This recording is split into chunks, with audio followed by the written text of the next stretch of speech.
suis fier de participer à ce séminaire sur l'avenir de Dakhla comme futur pôle de développement économique du Maroc, à l'instar de Tanger, qui en une vingtaine d'années est devenu une référence mondiale en termes de zone logistique, mais également de zone économique spéciale.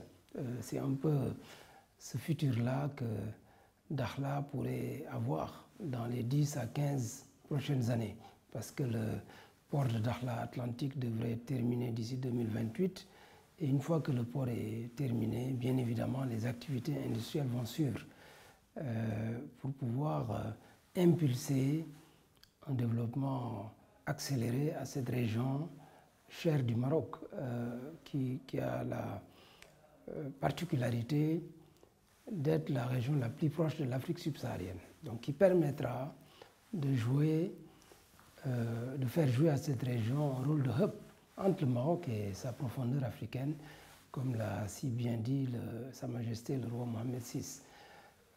Maintenant, il y a beaucoup de projets qui ont été lancés. Il y a des projets d'autoroutes, de lignes maritimes, de lignes ferroviaires, de ports en eau profonde, de zones industrialo-logistiques, et plusieurs autres projets de parcs industriels, de smart city, donc de dessalement de l'eau de mer. Tout cela permettra de promouvoir non seulement le développement logistique de la zone et en faire une plateforme de distribution vers le reste de l'Afrique, mais il y aura également de l'activité économique. Il y aura de la création d'industries, de projets agricoles, mais surtout d'emplois. Donc ça permettra d'améliorer durablement le cadre de vie, le niveau de vie de ceux qui habitent cette région. Et donc ça donnera sens à l'ambition du nouveau modèle de développement, qui est de bâtir un Maroc des régions prospères. Parce que le Maroc ne pourra être compté parmi les pays développés que quand chaque région du Maroc sera également développée. Donc il ne faudra laisser personne à bord. Et donc le fait que Dakhla réussisse, ça va donner de l'impulsion aux autres régions qui aujourd'hui ont besoin également d'un coup de pouce pour pouvoir aller de l'avant.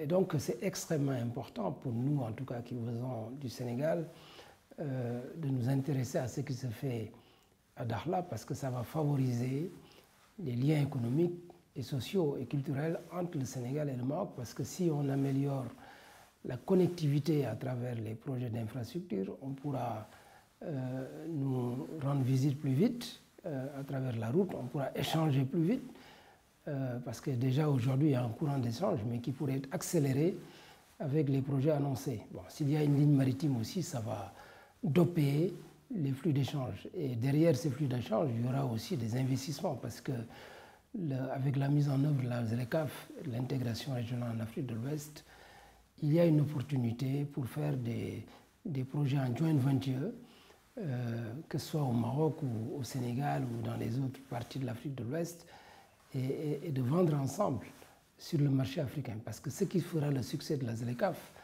c'est justement d'avoir des projets industriels. Il ne faut pas qu'on ait que du commerce, il faut qu'on ait un tissu productif, compétitif et performant, qui puisse fournir à l'Afrique ce dont l'Afrique a besoin, au lieu d'importer seulement ce qui vient de l'extérieur.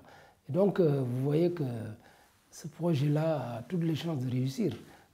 La région a déjà défini une vision avec l'appui de l'État, avec tous les investissements qui vont être faits, avec l'engagement des autorités nationales et régionales. Je ne doute pas que demain, Dakhla va émerger comme un nouveau pôle de développement économique et social durable du Maroc, et c'est tout le bien que je souhaite à cette belle région.